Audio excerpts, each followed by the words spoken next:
nga xam ne kii di Bouba Ndour daan na koy def muy faral di def jàngat yu am solo si plateau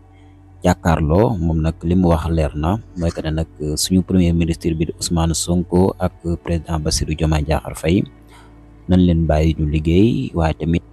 ñun soxla nañu déglu leen seeni kàddu déggu ana fan lañ bëggee yóbbu réewum Sénégal loolu tamit lu ñu bëgg a dégg la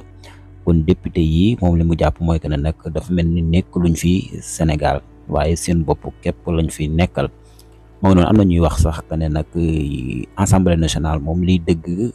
te wér mooy dañ ko war a dissoudre maanaam tas ko benn yoon nit ñi noppalu ndax député yi fa nekk jamono bi nekkaluñ fi askan wi waaye seen bopp lañ fa nekkal député yoo xam ne maanaam pare wuñu ngir gouvernement bu bees bi fi nekk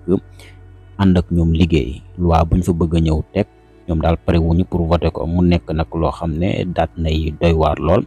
ndax assemblée nationale bokk na si li nga xam ne nag mooy gën a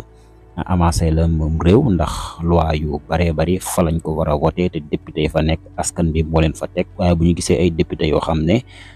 ña leen fa tegoon nekkatuñ si réew mi waaye léegi nag ñoom seen bopp lañ fa bëgg a nekkal nekk di naxanteeka daf yoo xam ne daal jaaduwul benn yoon kenn xamul lan la nar na nekk lu doy waar moo ngi noonu du ñàkk dinañ si ñëwaat ak yeneen i xibaar xool ba xam nag wàllum déclaration politique générale bu premier ministre Ousmane Sonko naka lay demee dina ko def am déet dina dem assemblée nationale am déet ak lu mën di xew rek dinañ si ñëwaat gën koo yaatal yaa ngeen jëf.